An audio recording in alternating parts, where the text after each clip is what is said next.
Carlos Montouto, ¿qué hay? Buenos días. ¿Qué tal? ¿Cómo estamos? Buenos días. Por aquí andamos haciendo cosas como los catalanes, aunque Sí, seamos ¿no? gallegos. ¿Qué os queréis? Que son los catalanes. Los de Madrid, no sé si hacéis algo Como que no, nosotros, hombre, todo lo que sea tomar cañitas, siempre es bienvenido. de ganar la liga. Bueno, Y ganar la liga, oye, y más cosas, ¿eh? Porque la droga es muy mala, muy mala, muy mala. Lo ha dicho nuestra presidenta. Ahora, emborrachar a toda la ciudad y a todos los que vengan de fuera, eso igual no es droga, porque sabe que el alcohol y droga no es. no, hombre, no.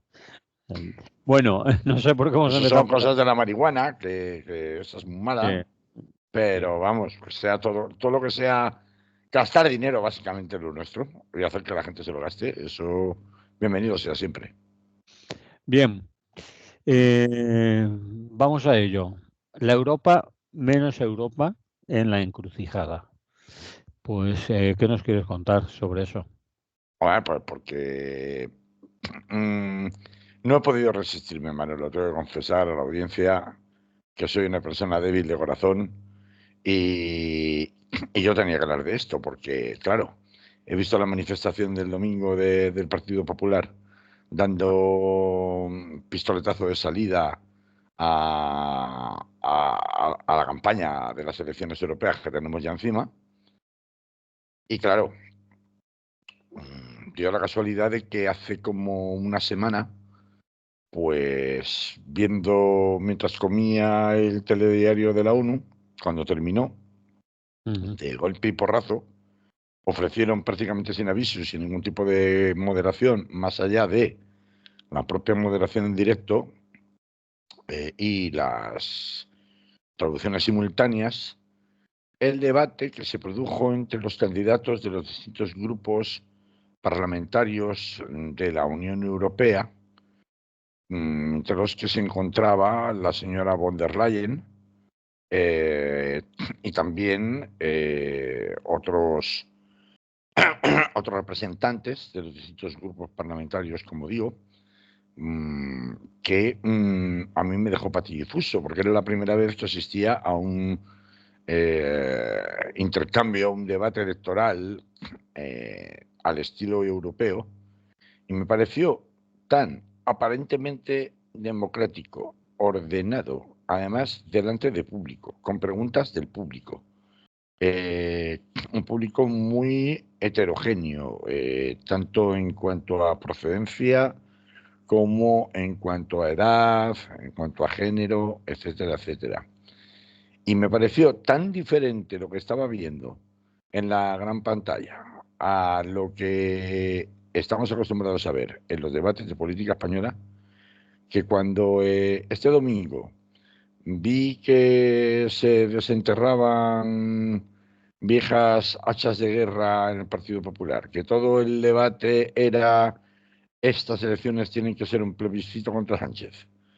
Señor Sánchez, dimita usted y convoca elecciones ya. Todo era un quítame tú para ponerme yo. Todo era clave interna.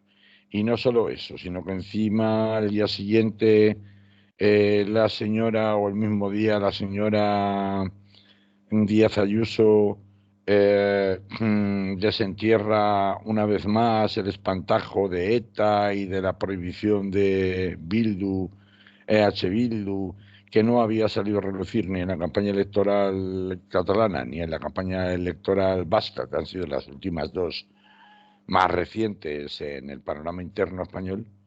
Pues claro, no dice, pero vamos a ver, me están tomando el pelo.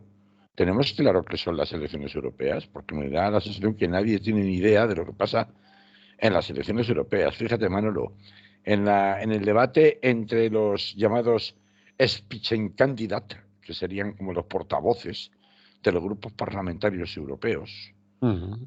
y ahora pondremos un ejemplo con Sumar, que es una demostración evidente de que no hay una correlación, salvo en algunos casos muy concretos y muy identificados, entre lo que tú votas a nivel interno y lo que luego acaba componiendo los grupos parlamentarios europeos.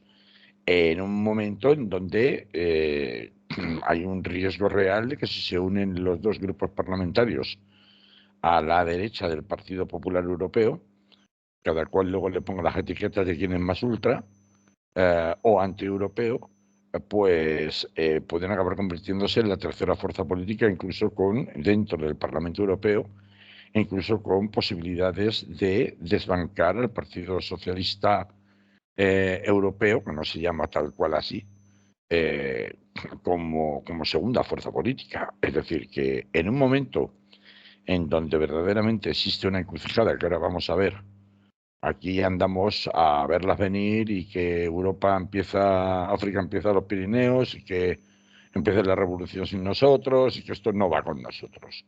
Y va mucho más de lo que parece. Nos quejamos constantemente de Europa y lo primero que habría que saber es cómo se integran los partidos españoles en Europa.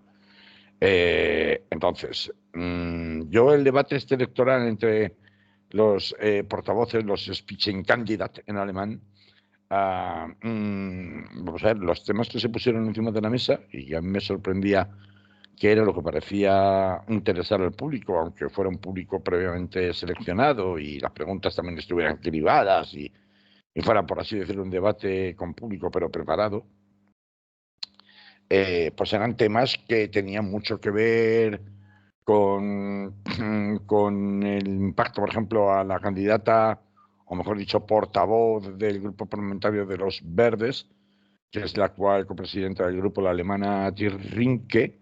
Le hicieron muchas preguntas en relación a cómo se podía conjugar el desarrollo de una Europa verde con las protestas que ha habido por parte de los agricultores en toda Europa. Una pregunta absolutamente pertinente.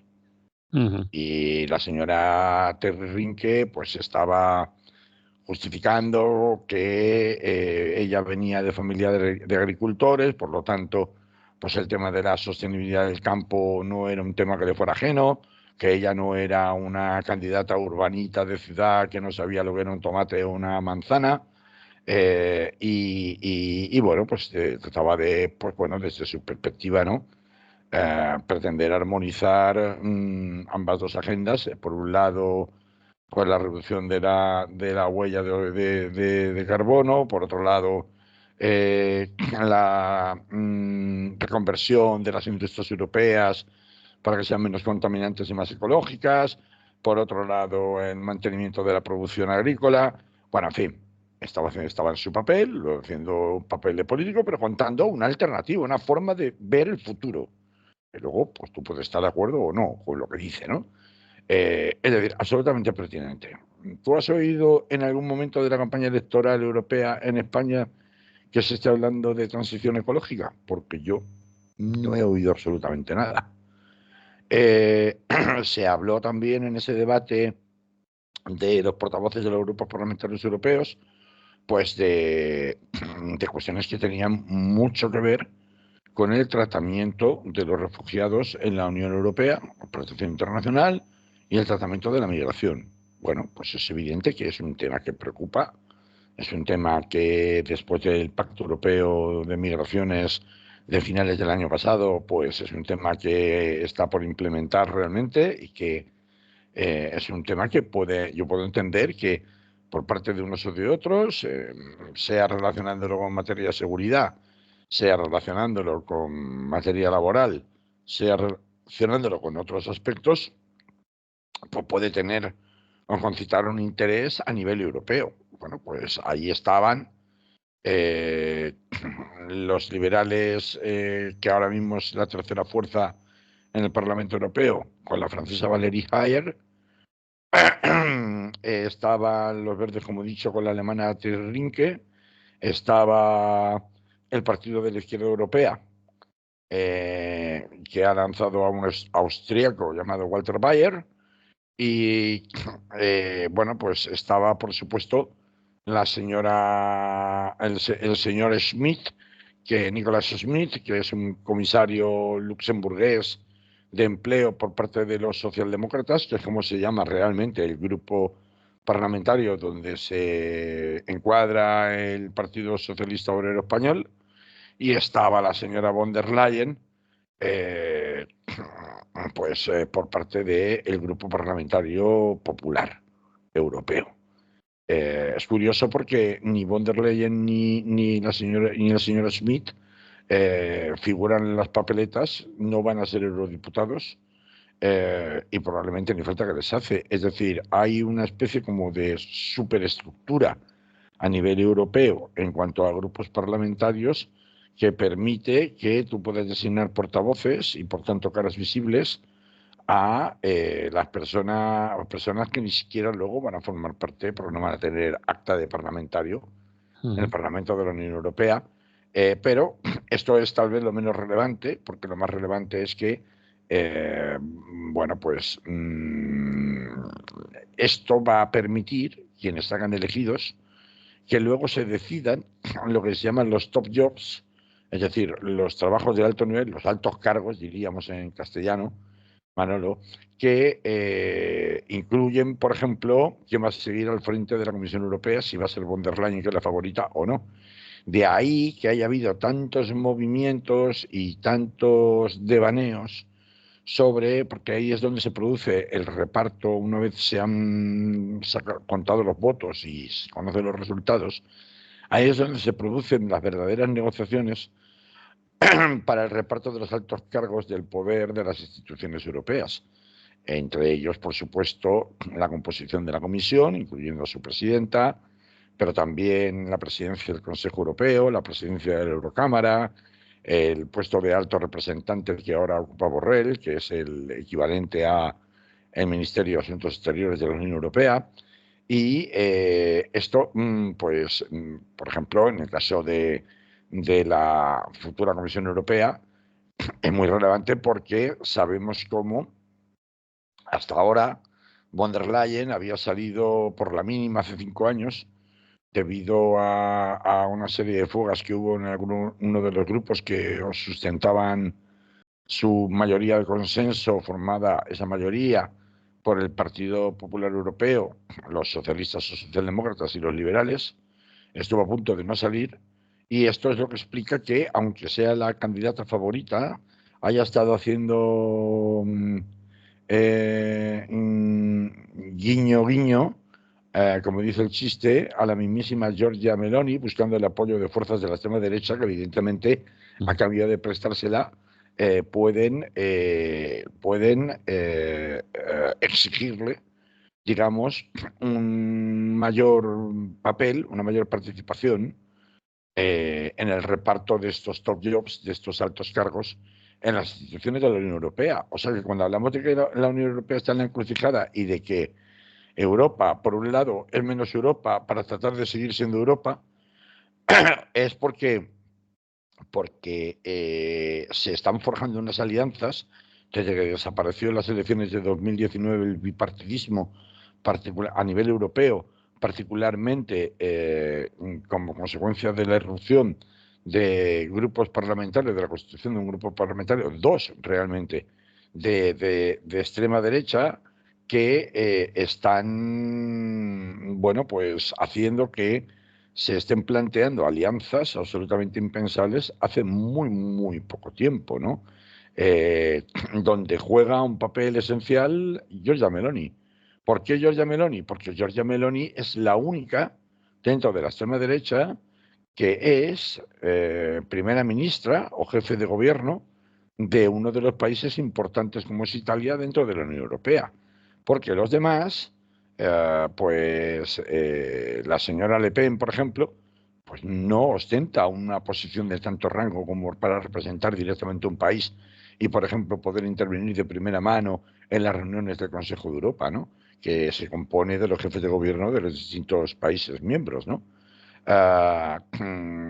Por ejemplo, yo he contado antes un poco los grupos que había, pero no he contado a los que intervinieron con sus portavoces en ese debate electoral europeo. Pero no he contado que los grupos parlamentarios de extrema derecha, que ahora mismo hay dos, está dividido en dos, y este es un poco el quid de la cuestión, respecto a de si van a acabar formando alianza antes de presentarse a las elecciones o después de las elecciones, aunque sea una alianza de intereses, pues porque de ser así es cuando se convertirían en tercera fuerza política, rebasando a los liberales, incluso según sus resultados podrían convertirse en la segunda fuerza política, con la cual el Partido Popular Europeo, muy probablemente, viendo los movimientos que está haciendo Ursula von der Leyen para asegurarse continuar al frente de la presidencia de la Comisión Europea,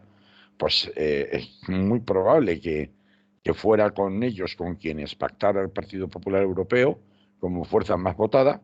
Pues decía, hay dos partidos políticos que no participaron en ese debate de extrema derecha. Uno son los reformistas y conservadores, que es donde está Vox, donde está Giorgia Meloni, pero luego hay otro grupo de extrema derecha en la Eurocámara, que es un partido estrictamente euroescéptico, es decir, que lo que pretende es limitar completamente las competencias de Europa en un montón de materias y volver un poco a un nacionalismo autoproteccionista, que es el partido Identidad y Democracia, el grupo parlamentario Identidad y Democracia. Y ahí es donde está Marine Le Pen, o donde está el holandés Geert Wilders, que es el que ha estado gobernando durante años en Holanda, bueno, en Holanda, en los Países Bajos, que se dice ahora, aunque este grupo es donde estaba Alternativa por Alemania,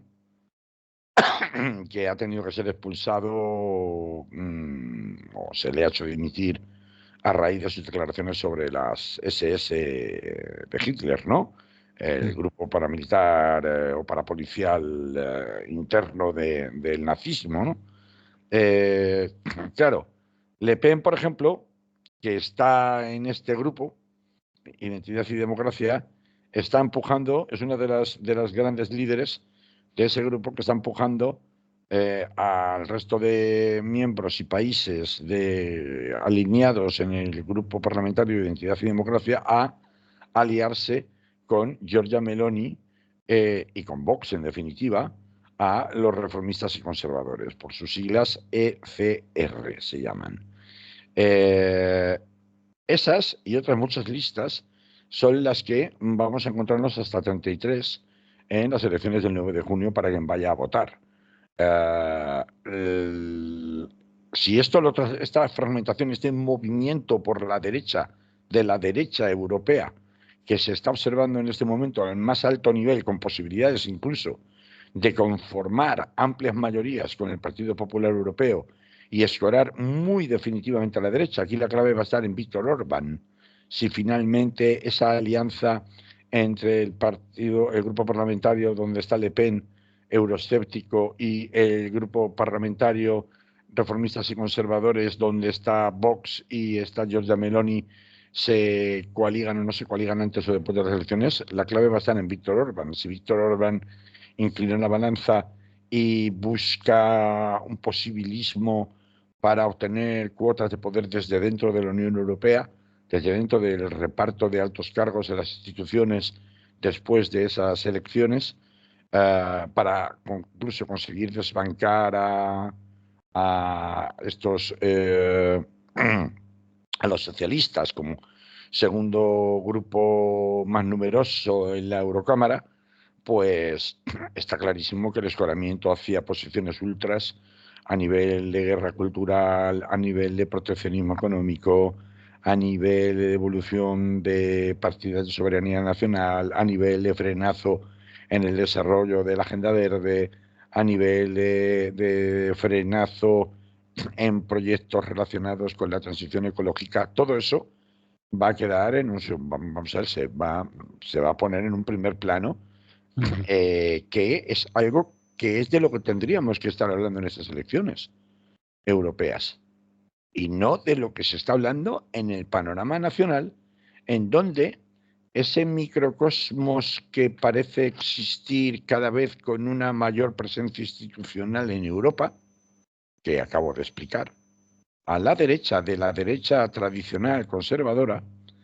es un microcosmos que también se está moviendo aquí en España. En esas 33 candidaturas o listas electorales que van a tener los electores el día 9 de junio en las mesas electorales a su disposición, hay pues un montón de nuevos partidos, todo un ecosistema prácticamente nuevo de partidos políticos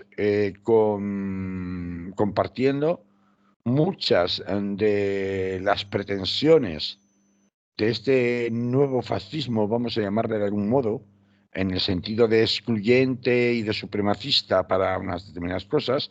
No todos comparten las mismas ideas e incluso algunos se presentan más allá de Vox y se han visibilizado muchos de ellos, sobre todo en las manifestaciones en Ferraz contra Pedro Sánchez por el tema de la amnistía, la ley de amnistía que tanto capitalizó en la manifestación masiva del Partido Popular este pasado domingo como circo electoral para el 9 de junio, no fue un tema que saliera, estuvieron muy calladitos para tratar el tema de la amnistía, de la ley de amnistía, por mucho que se apruebe este jueves en las elecciones catalanas y en las elecciones vascas, los representantes del Partido Popular, me refiero.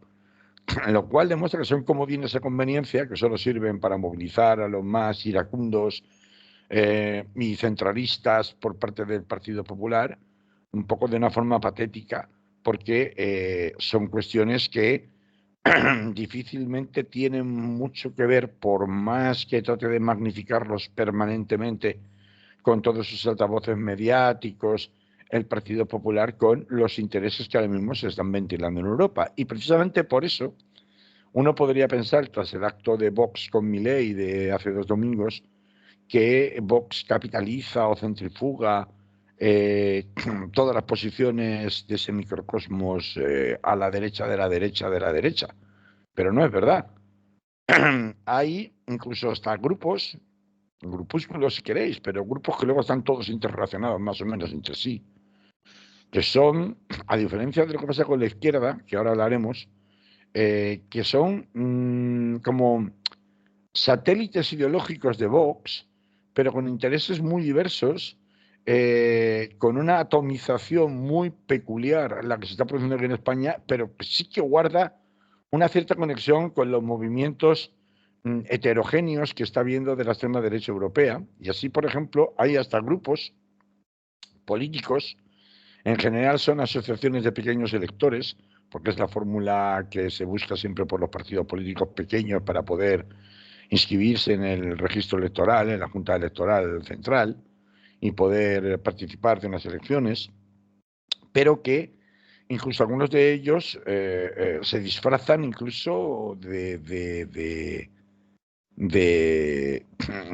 izquierdas, cuando realmente son grupos fascistoides.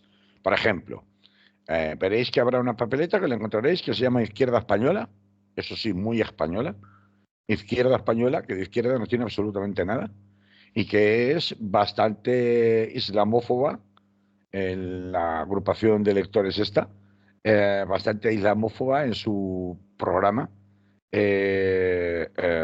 bueno, pues, y bastante supremacista en el sentido de los españoles primero, ¿no? Pero se llama Izquierda Española. Luego hay muchos de estos grupúsculos, por ejemplo, los podéis ver, tienen presencia en televisión a través del programa este Horizonte de Iker Jiménez en Telecinco. Yo en 4, no sé qué canal, no lo sé porque yo nunca lo veo, pero me consta que ahí salen con mucha frecuencia, son invitados por Iker Jiménez, que es un poco el gran catalizador mediático de este tipo de grupúsculos fascistas que curiosamente se van a presentar a las elecciones, ¿no? También hay un partido, no me acuerdo ahora el nombre exacto, el Partido de los Obreros, que pese al nombre de obrero que lleva, pues es un partido político que responde a intereses empresariales. E incluso hay un partido político que se llama Se acabó la fiesta, porque el agitador youtuber de extrema derecha con una cuenta de más de 500.000 seguidores en YouTube llamado Alvise Pérez quiso crear un partido político con su propio nombre y la Junta Electoral le dijo, ¿dónde usted? Oiga, léase primero la ley, que no se pueden poner partidos políticos con nombres propios. Bueno, pues el partido Alvise Pérez, este Alvise Pérez es uno de los que protagonizó uno de los enfrentamientos más grandes en el Congreso de los Diputados cuando una parte de la propia Asociación de la Prensa quiso que se limitara por parte del Congreso, se prohibiera la entrada a los llamados pseudomedios de comunicación, ¿no? Bueno, pues este Alvise Pérez está ahí, fíjate el nombre, se acabó la fiesta, ¿no? En fin, ¿estos grupos tienen posibilidades de ser elegidos? Pues Esa era la esperemos. pregunta que te iba a hacer. ¿Qué posibilidades tienen de ser elegidos? Aunque será al ser distrito único toda España, pues tampoco pensábamos que el señor Gili Gil o el de Rumasa, Ruiz Ruiz Mateo, Mateos, Ruiz sí, Mateos. pues pudieran haber llegado, pero en fin.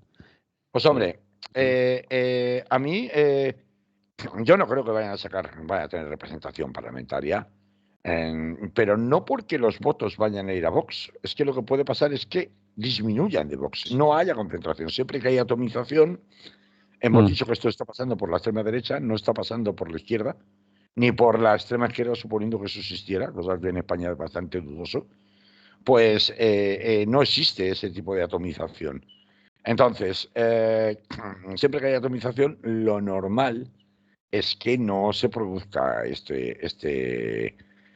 esta posibilidad o se reduzca la posibilidad, pero las prácticas, los gustos y los hábitos de los electores están cambiando mucho. Y incluso la forma de informarse y de transmitir correas de información, pues ahora mismo son mucho más indetectables de lo que lo eran antes. Las encuestas tienen unos grados de error muy altos, que lo estamos viendo en el centro de selección, y todos estos grupos se mueven al margen de los medios de comunicación tradicionales, ¿no? Recuerda cómo trataban a la prensa allí en Ferraz, daba igual de qué medio fueras, prácticamente. Se me olvidaba, antes se mencionaba a Iker Jiménez, es verdad, que se pasó por allí, por las manifestaciones por Ferraz, nada más empezar, pero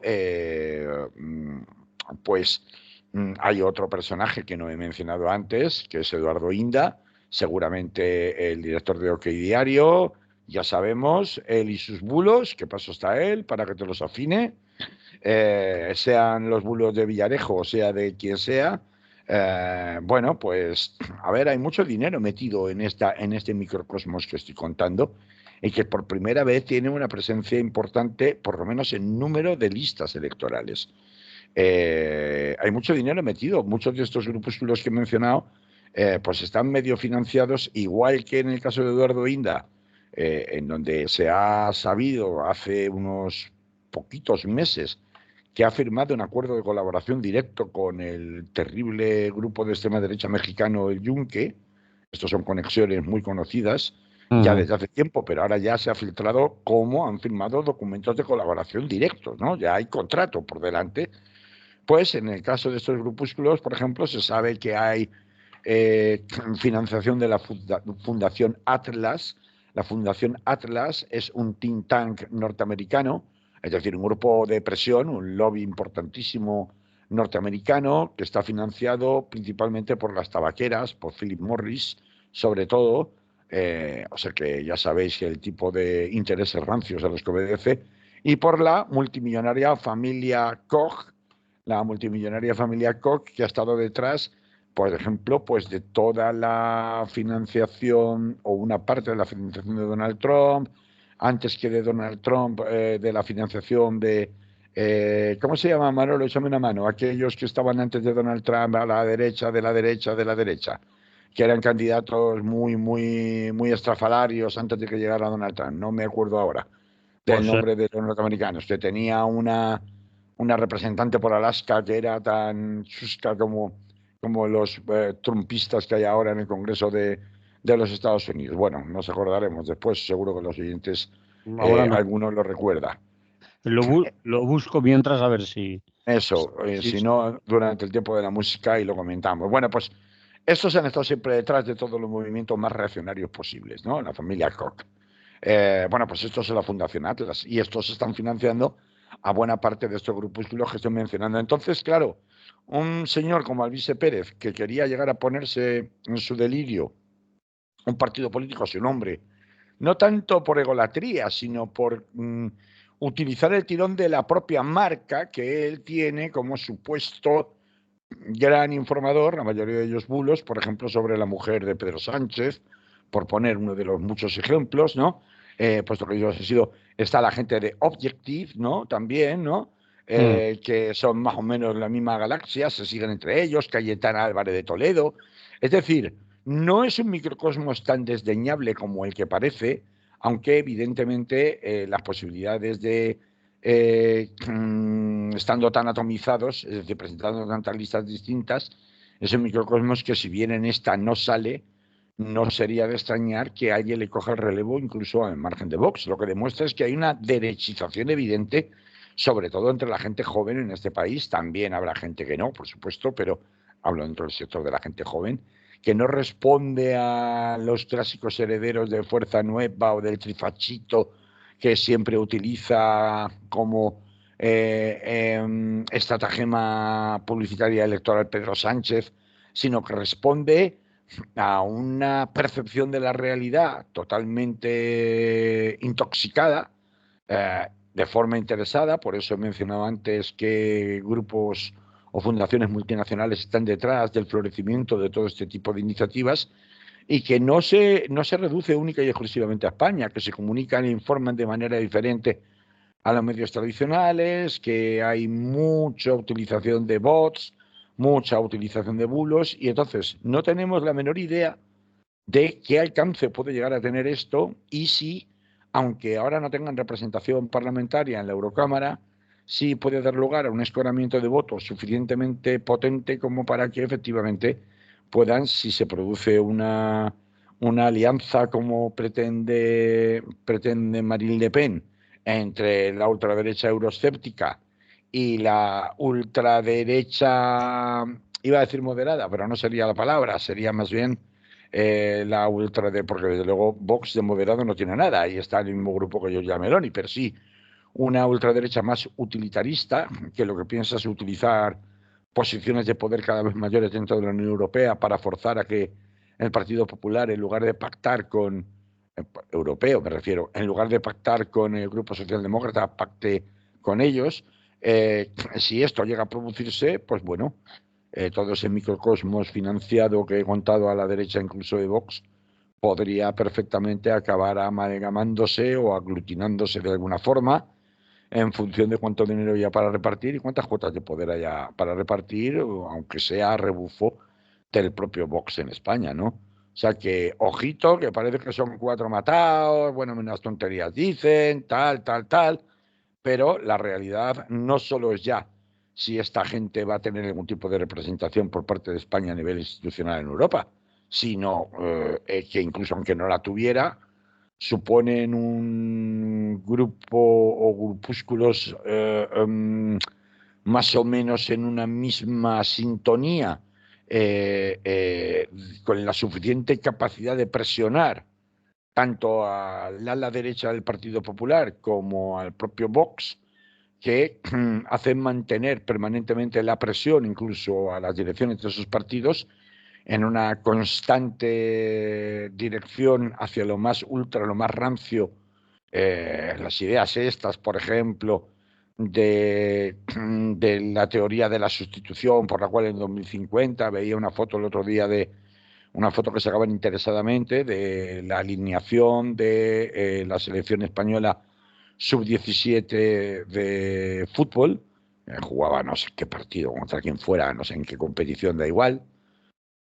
Y todos los comentarios eran que hay 4 negros. Bueno, la selección española, ¿cómo hay 4 negros? De aquí a 2050 esto se va a convertir en Francia. Porque fíjate cuántos negros hay ya en España.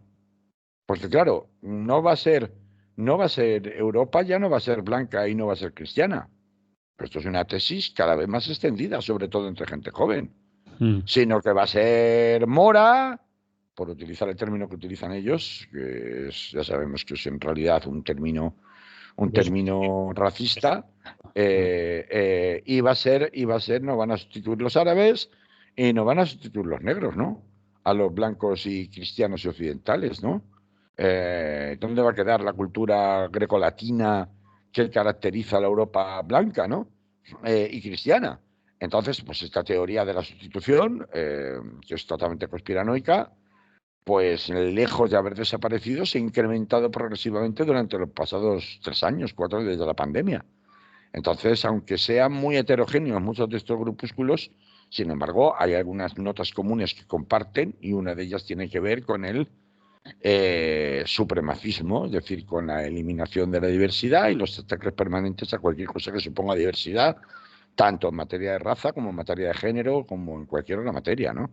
Así que esto, aunque no alcancen participación institucional, pueda suponer marcar un rumbo a todos los grupos parlamentarios europeos en una determinada dirección de intransigencia y de intolerancia, sin ninguna duda. Y eso es justamente por lo que se va a liberar el día 9 de junio. Así que bueno, pues yo creo que era necesario hacer esa mención porque es que no estamos hablando, nadie está prácticamente hablando para la campaña de las elecciones europeas de las cuestiones que verdaderamente importan, de lo que está jugando. Aquí se está hablando de otra cosa, siempre en un bochornoso panorama de desestabilización política interna permanente, y por eso que si la ley de amnistía, por eso que si hay que prohibir a Bildu, y por eso todas estas tonterías que tristemente tenemos que estar tragándonos un día sí y otro también, porque ya sabemos que están copados, ¿no? Los grupos mediáticos importantes están copados precisamente por los intereses de esta gente, ¿no? O en una buena parte, ¿no? Así que, en fin, Manolo, yo si quieres lo dejamos aquí y ponemos un poquito de música. Pues eso vamos a hacer, compañero, pero no te va a quedar tiempo para nada más, casi. Vaya, no, Sí. ya me dirás que no, algo que da 5 minutillos quedan. Bueno, pues vamos a escuchar la música, ¿vale? Venga,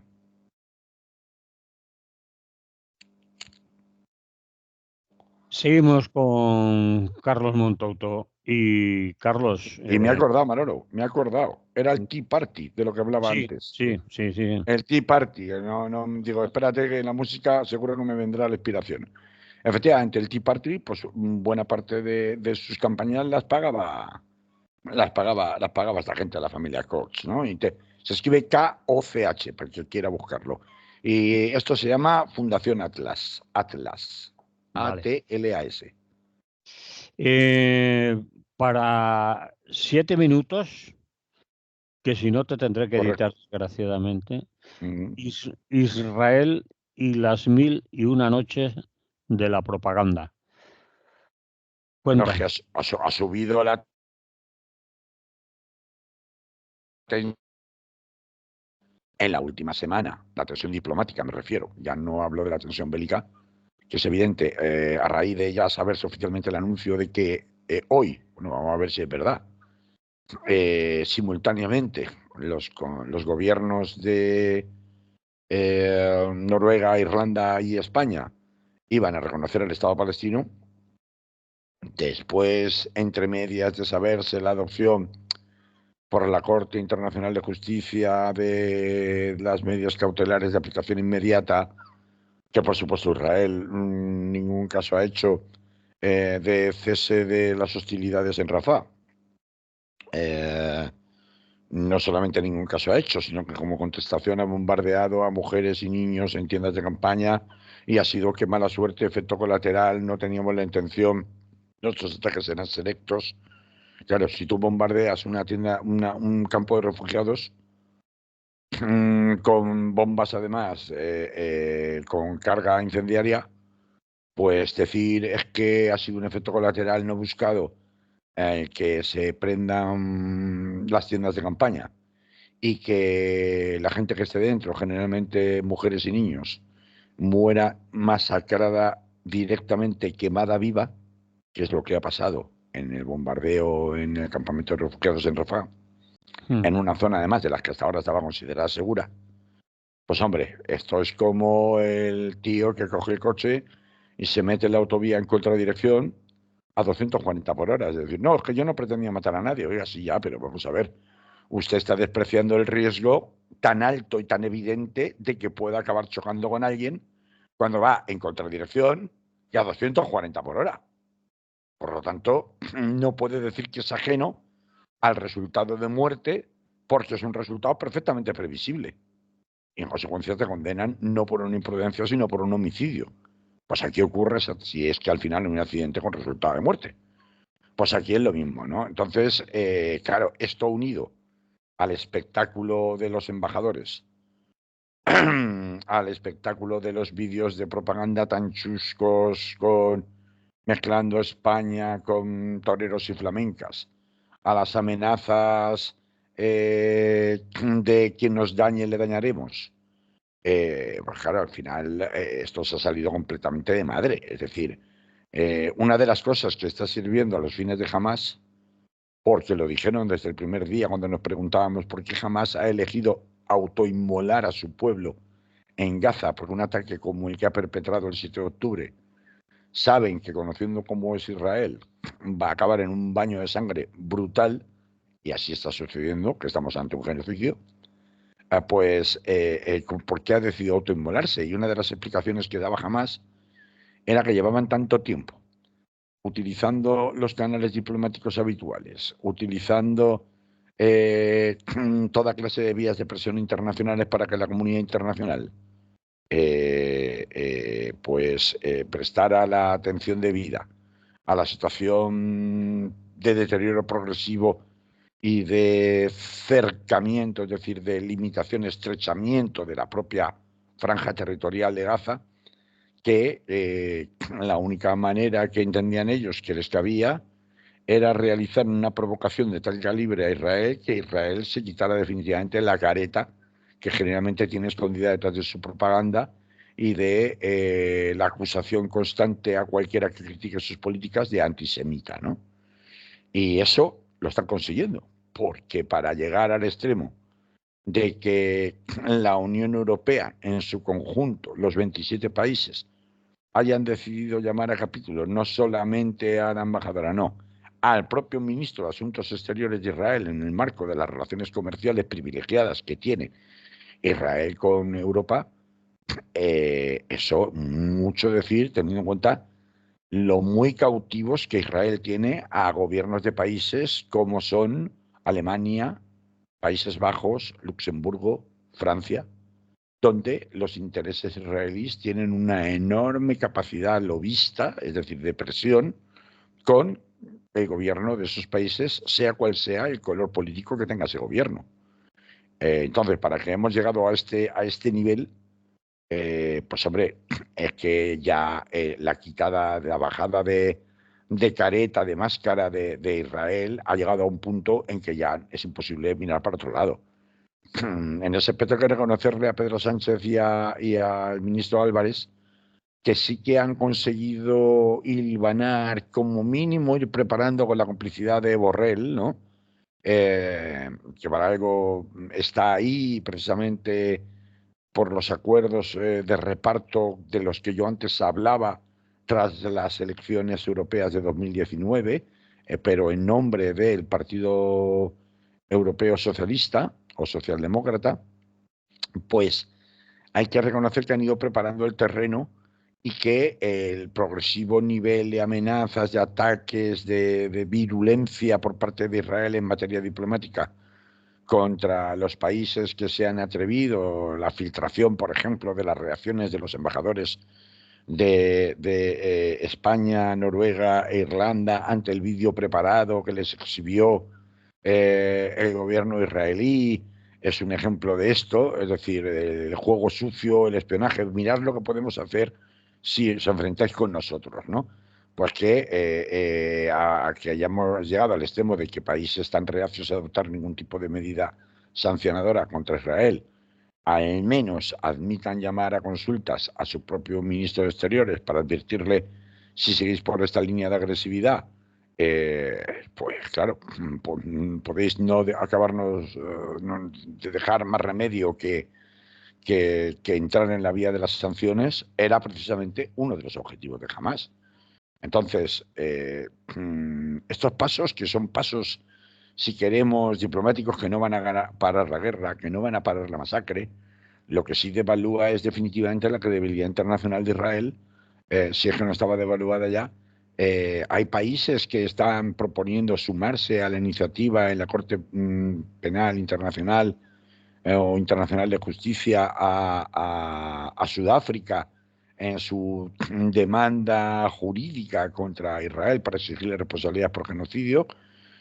Y en ese sentido, pues creo que en fin, esta escalada yo creo que era impensable hace 3 semanas, hace un mes, y me choca mucho frente a la facilidad con la que de pronto, pese a que haya esta buena acción, o por lo menos acción política en la dirección correcta en materia diplomática en relación a Israel, me choca mucho con la naturalidad con la que se ha recibido,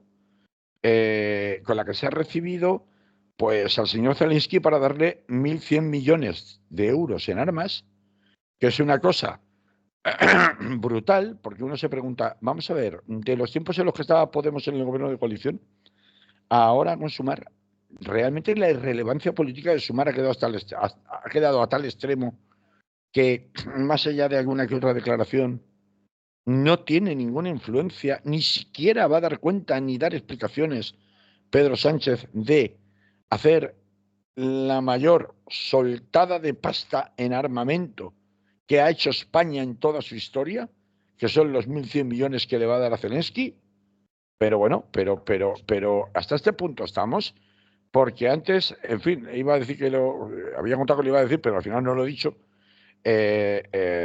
Resulta que yo creo que la gente no sabe que si uno vota a Sumar en las europeas, según hasta qué nivel salgan, cada uno va a un grupo parlamentario diferente. Por ejemplo, Estrella Galán es la primera candidata del entorno de la propia Yolanda Díaz. Jaume Asens de los Comuns, pues todo el mundo los conoce. Vicent Marsá, aquí en Valencia lo conocemos bien, porque es Compromís, está puesto ahí por Compromís, pero Manu Pineda es de Izquierda Unida, y entonces resulta que los 3 primeros, si salen elegidos, van al grupo de los verdes, pero no van al grupo de la izquierda europea. Si sale elegido Manu Pineda, que es el cuarto, porque parece que la cosa va a estar entre 3 y 4, entonces irá, como hasta ahora, al grupo de la izquierda europea.